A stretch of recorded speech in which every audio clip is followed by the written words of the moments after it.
नमस्कार, मैं अमित कुमार आप सबका भारत मौसम विज्ञान विभाग की साप्ताहिक मौसम चर्चा में स्वागत करता हूं। इस चर्चा में हम पिछले सप्ताह में जो हमारी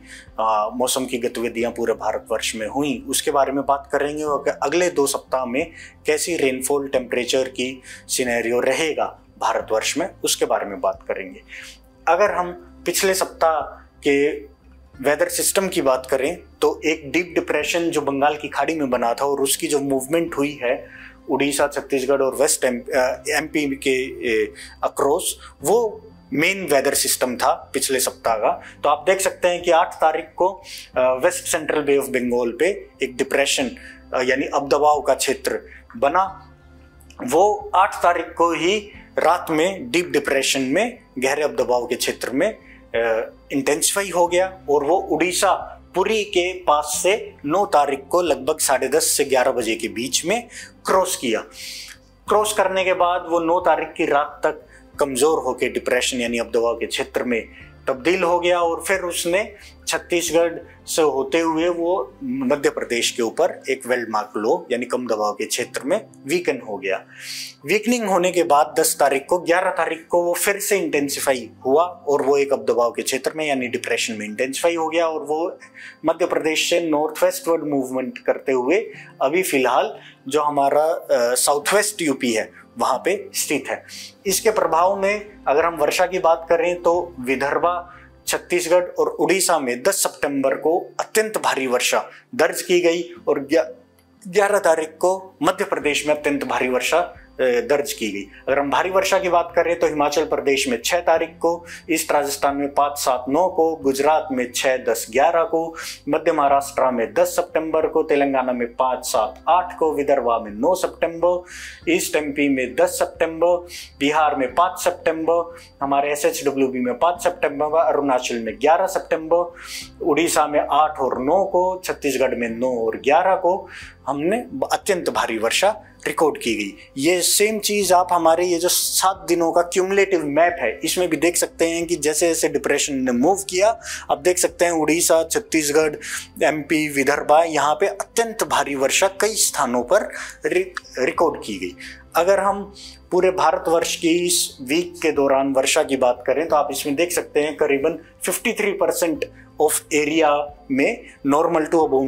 नॉर्मल रेनफॉल रिकॉर्ड की गई है। इसमें अगर हम कंट्री की बात करें तो एक्चुअल वर्षा जो हुई है वो 50.9 mm रेनफॉल इस वीक में रिकॉर्ड की गई है, जिसमें से नॉर्मल थी 44.6, तो यानी total 14% above normal rainfall record की गई है। ये आप हमारे इस मैप में भी देख सकते हैं कि जहां से डिप्रेशन का मूव हुआ उस रीजन के आसपास आप देखेंगे तो नीले और गहरे नीले रंग से यहाँ पे आप देख सकते हैं कि इसमें जो हमारे नॉर्मल है उससे एक्सेस या लार्ज एक्सेस रेनफॉल रिकॉर्ड की गई है।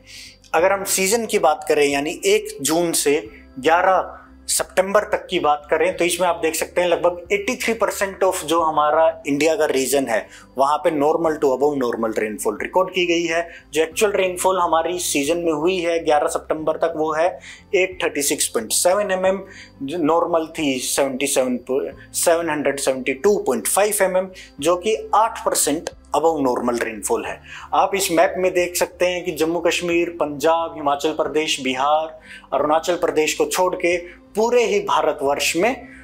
Normal to above normal rainfall record की गई है 11 सितंबर तक इस मॉनसून सीजन में।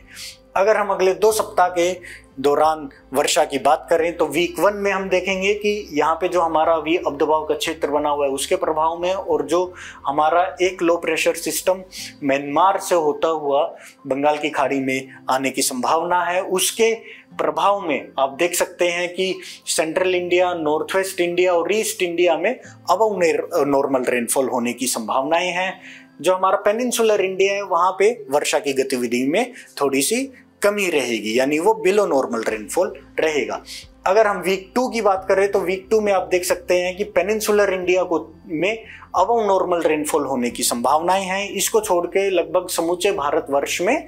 बिलो नॉर्मल रेनफॉल होने की संभावनाएं हैं। साथ ही वीक 2 के अंत में नॉर्थ वेस्ट इंडिया के ऊपर से साउथ वेस्ट मॉनसून की वापसी के लिए फेवरेबल कंडीशंस बनने के भी आसार हैं। अगर हम मैक्सिमम टेम्परेचर यानी अधिकतम टेम्परेचर की बात करें तो इसमें आप देख सकते हैं, क्योंकि अभी यहाँ पे जो दबाव का क्षेत्र बना हुआ है उसके कारण मैक्सिमम टेम्परेचर आप देख पा रहे होंगे कि सेंट्रल इंडिया में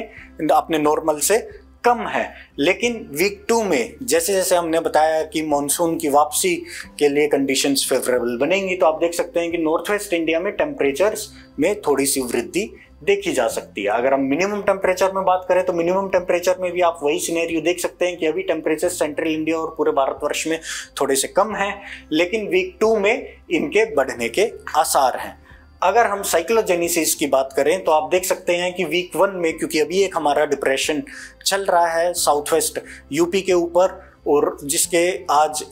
और कल में थोड़ा सा वीकन होने की संभावनाएं हैं, लेकिन जो म्यांमार से सिस्टम आ रहा है उसके वीक 1 में तो और वीक 2 के स्टार्टिंग में थोड़ा सा इंटेंसिफाई होने की और लो प्रेशर और फिर डिप्रेशन स्टेज तक जाने की संभावनाएं हैं।